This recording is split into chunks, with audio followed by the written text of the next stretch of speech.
Pai que me criou, do Filho que me resgatou e do Espírito Santo que me santificou, divina vontade, reina na minha vontade, ó minha mãe. Eu te amo e tu me amas, dá-me gole. Da vontade divina para minha alma, abençoa-me, Mãe, para que eu possa fazer todas as minhas ações diante de vossos olhos maternais. Eu não sou nada, Deus é tudo. Pai, eu te amo. Vinde, Espírito Santo, vinde por meio da poderosa intercessão do Imaculado Coração de Maria, vossa amadíssima esposa e nossa mãe. Amém, Fiat. Volume 11, trecho 109. A dor da Santíssima Virgem pelo flagelo da guerra. Encontrando-me no meu estado habitual, encontrava-me fora de mim mesma, junto com a Rainha Mãe, e pedia-lhe que se interpusesse diante de Jesus para fazer cessar o flagelo da guerra. Dizia-lhe: Mamãe minha, piedade de tantas pobres vítimas, não vê quanto sangue, quantos membros destroçados, quantos gemidos e lágrimas? És a mãe de Jesus, mas também nossa, portanto, cabe a ti pacificar os teus filhos. Pacificá-los, né, da rebeldia em que se encontram. E enquanto lhe implorava, ela chorava, mas apesar de chorar, parecia inflexível, que os castigos eram e são necessários, né? Eu chorava também e continuava rogando pela paz, e minha querida mamãe me disse: minha filha, a terra ainda não está purificada. A terra ainda não está purificada, os povos se mantêm endurecidos, como vai dizer, né, no Antigo Testamento.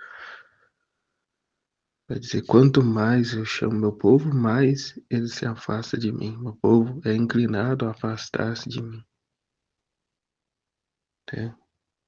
De serviço dura, né, como vai dizer.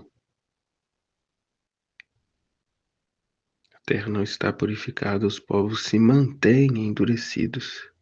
E além disso, se o flagelo termina, quem salvará os sacerdotes? Quem os converterá? Né? Se o flagelo termina, quem salvará os sacerdotes?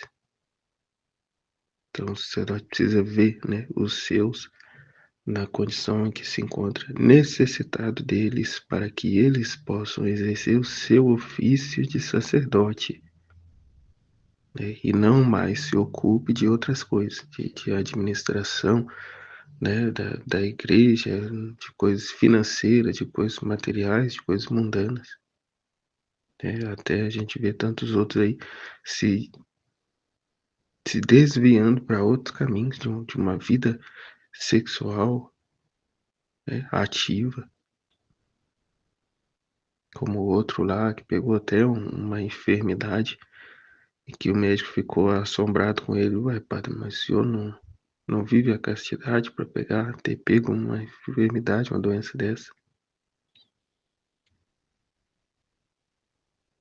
Porque era uma doença sexualmente transmissível e o padre, sendo padre, pegou essa doença. De que jeito? Sabemos, né, de que jeito. Mas aqui para dizer o quão errado estão as coisas. Então, os seus flagelos terminam. Quem salvará os sacerdotes? Né? Apontar eles aonde eles devem estar, né, empenhados, né, na salvação das almas. Quem os converterá, né, diante da situação, eles pararem e repensarem, né, a própria vida. A veste que em muitos cobre suas vidas é tão deplorável que os mesmos leigos têm repugnância de aproximar-se deles. Vamos rezar? Vamos rezar. Né? É o que eu acabei de dizer, os escândalos, né? No volume 10 vai falar muito, né, da vida errada dos sacerdotes. Né? E hoje, com toda essa liberdade de expressão que há, né, nas redes sociais, quanta coisa estranha está sendo descoberta, né? Está sendo posta às claras, né, do comportamento das pessoas, aos quais muitos têm gosto em transmitir, né, tal conhecimento a todos. né, da vida dos artistas mesmo, o quanto tem tido gosto de falar de suas intimidades. Intimidades estas das mais horrendas, né, profanas.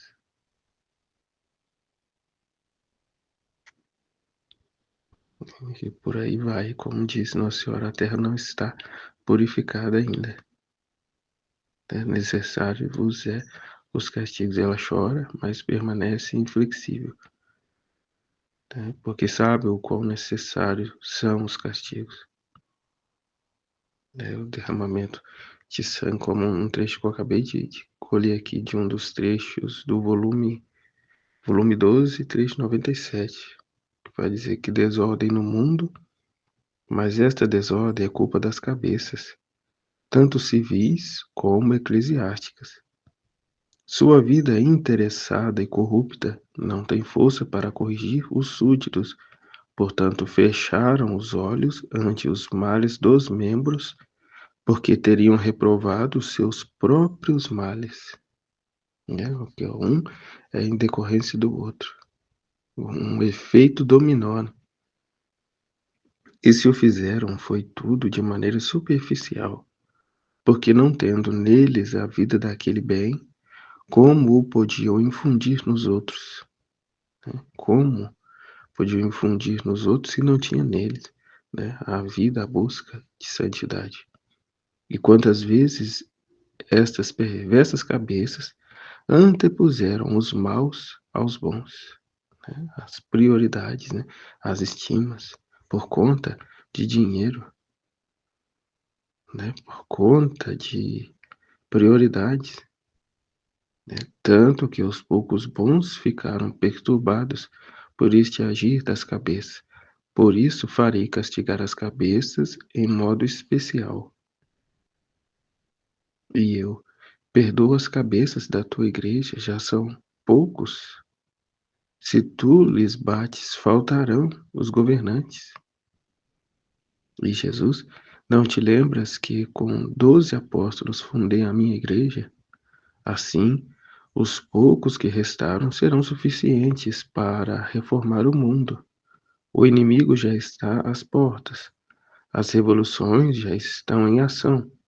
As nações nadarão no sangue, as cabeças serão dispersas, reza, reza e sofre, a fim de que o inimigo não tenha a liberdade de converter tudo em ruínas.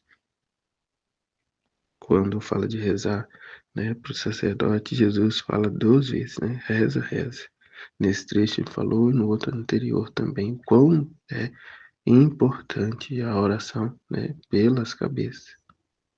Que até está escrito, né, fere o pastor e as ovelhas se dispersarão. E até como no outro trecho vai dizer, né, as feridas, as maiores dores do coração de Jesus são, né, destes que, sabendo, tendo consagrado suas vidas a Ele, a ser tudo dele, conhecendo e sabendo e tendo iniciado com esse fim, com esse propósito, hoje anda por outros caminhos. Então, são as maiores e mais profundas chagas do coração de Jesus, né? As cabeças. Então, como ele mesmo diz, reza, reza, meu filho, reza por estes. E o outro trecho, volume 11, 110. As almas que vivem na divina vontade são outros Cristos, e estes obtêm misericórdia. Estes outros Cristos obtêm a misericórdia. Nesta manhã sentia tal compaixão pelas ofensas que Jesus recebeu recebe, né? E por tantas pobres criaturas que têm a desventura de ofendê-lo, que quisera enfrentar qualquer pena para impedir a culpa, e rezava e reparava de coração.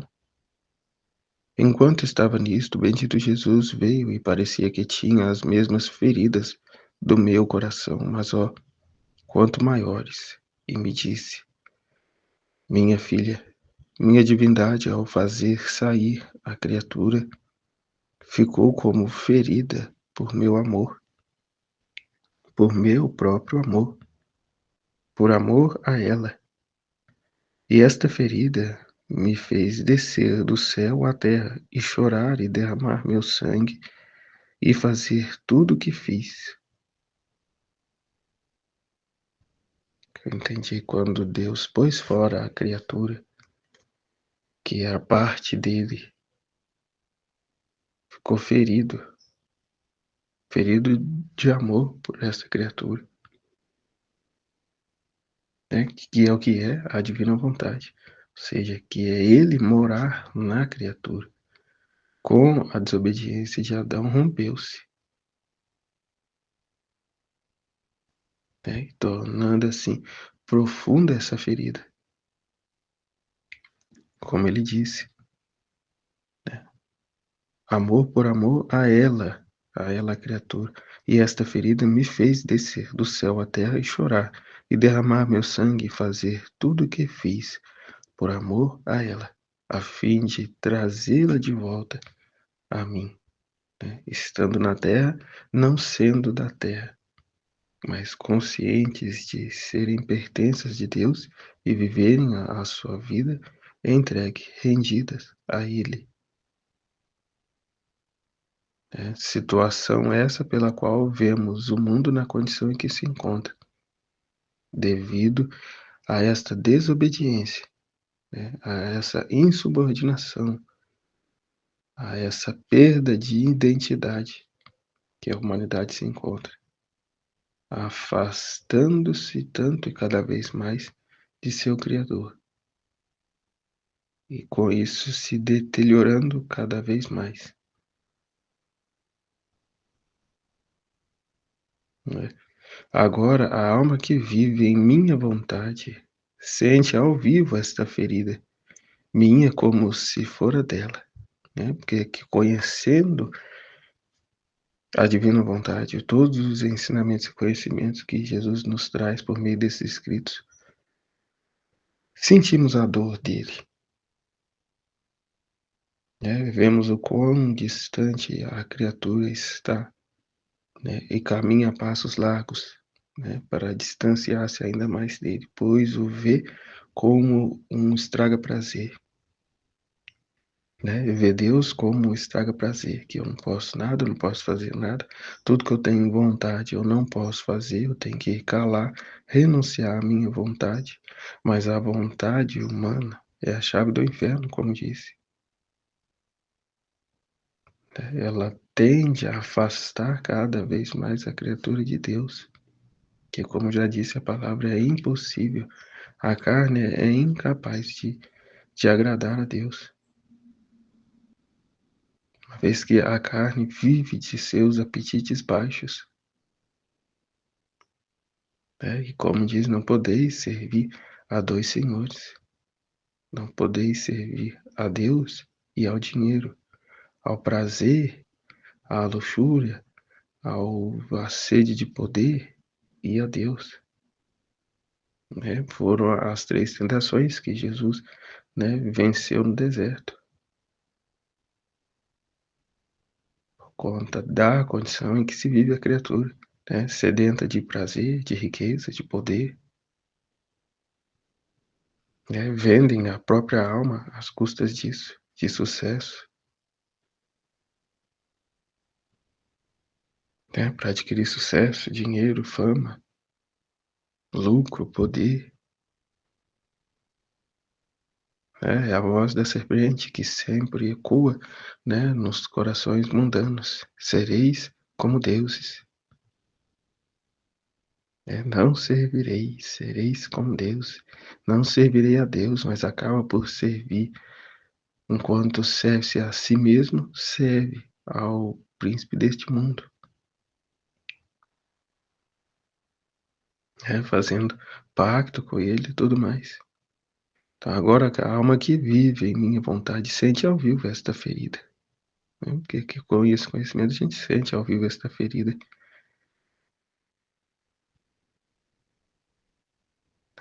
como se fora dela, e chora e reza, e gostaria de sofrer tudo para pôr a salvo a pobre criatura, e para que esta minha ferida de amor não seja recrudescida, né, aumentada pelas ofensas das criaturas, né, com este fim, o Filho da Divina Vontade é este, que o repara,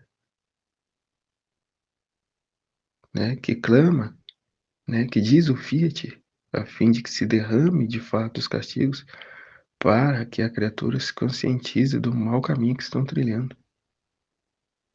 Né? O Filho da Divina Vontade é esse que, com os conhecimentos divinos, né, é esse outro Cristo. Né? Reza a mesma oração de Jesus, sofre as mesmas dores de Jesus. Né? Não se ocupa dos seus, de si e dos seus, mas olha em âmbito universal, como disse, né? Entra nesse ato único de Deus, clamando por toda a humanidade. E não pela criatura em si, mas por conta da vontade de Deus, como Jesus disse: eis que venho, ó Pai, para fazer a tua vontade. E a vontade de Deus era que as criaturas fossem salvas pelo sangue redentor de Cristo. Portanto, tudo o que ele fez, tudo o que ele aceitou, né, em prol dessa realização, dessa satisfação ao Pai, né, dando a própria vida. Como ele diz, ninguém tira a minha vida, eu a dou livremente, né, para a maior honra e glória de Deus, do Pai.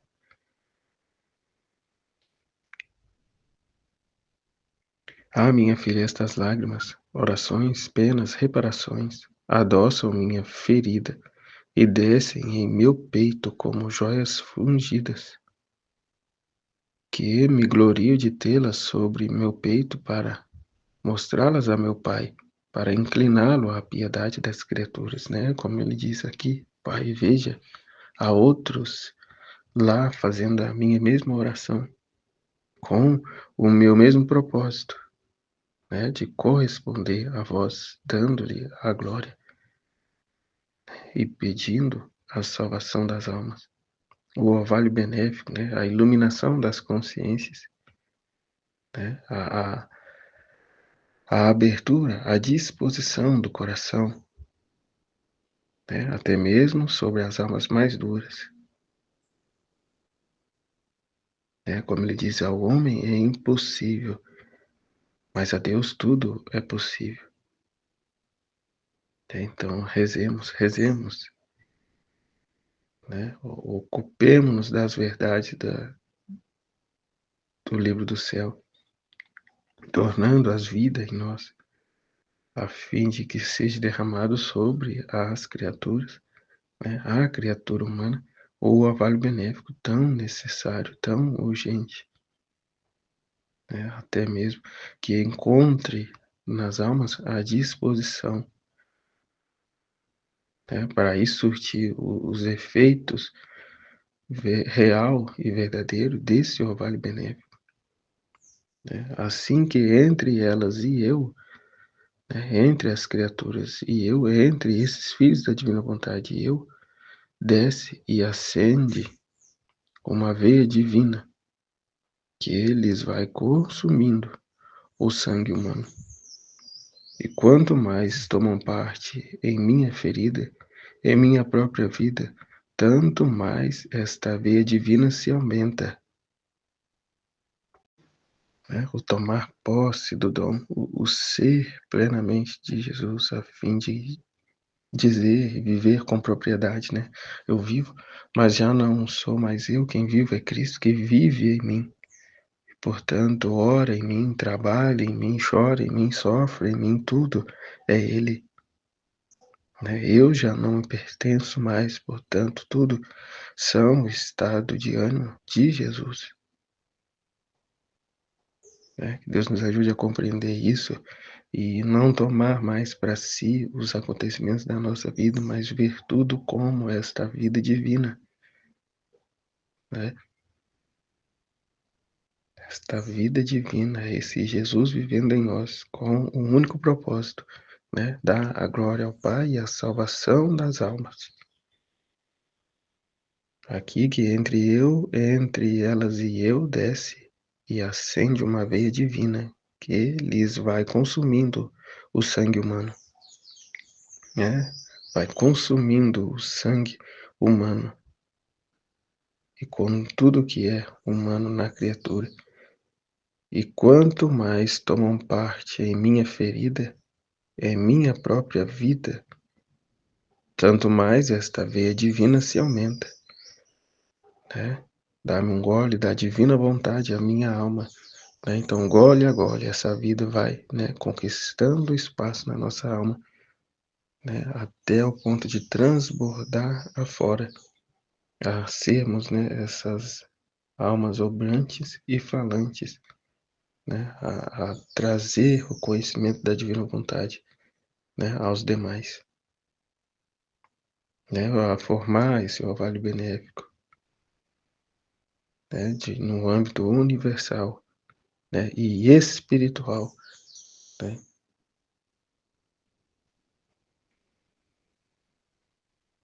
Quanto mais tomam parte em minha ferida e minha própria vida, tanto mais esta veia divina se aumenta. E se aumenta tanto de tornar-se elas outros tantos Cristos, e eu vou repetindo ao Pai: eu estou no céu, mas há outros Cristos sobre a terra que estão feridos com a minha mesma ferida, que choram como eu, que sofrem, que rezam e etc. Portanto, devemos derramar sobre a terra nossas misericórdias. Né? Ele olha de novo e proclama, né? Este é meu filho amado a quem ponho todo o meu agrado. Ele olha do céu e vê outros Cristos na terra, fazendo a mesma oração do próprio Cristo, vivendo a mesma vida dele, sofrendo, chorando e rezando como ele próprio. Ah, sim, só estas almas que vivem meu querer, que tomam parte em minha ferida, me assemelham na terra e me assemelharão no céu, com tomar parte na mesma glória de minha humanidade. Né? Só estas almas que vivem meu querer, que tomam parte em minha ferida, né, que assemelham a mim, na terra me assemelharão no céu, com tomar parte na mesma glória de minha humanidade. Ou seja, não querem ser reconhecidas pelo que fizeram, mas querem que seja reconhecido o que Jesus fez apenas. Porque não é outra coisa também. Se fizemos algo de bom, foi Deus em nós. Então, é como foi falado da escada de madeira e a escada de ouro.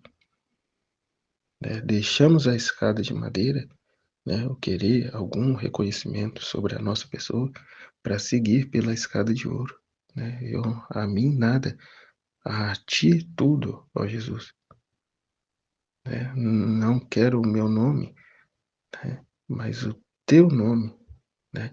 Não quero a minha imagem, mas a tua apenas. Né? Na escada de madeira, a criatura sobe com o seu nome, a sua face. Na escada de ouro, subimos com o nome de Jesus, a face de Jesus. Né? A sermos esse outro Cristo, a viver apenas, né, da vida dele, a fazer as orações dele, os atos dele. Tudo ele e eu já não existo. Né? Jesus, eu confio em vós, em nome do Pai, do Filho, do Espírito Santo. Amém. Fiat.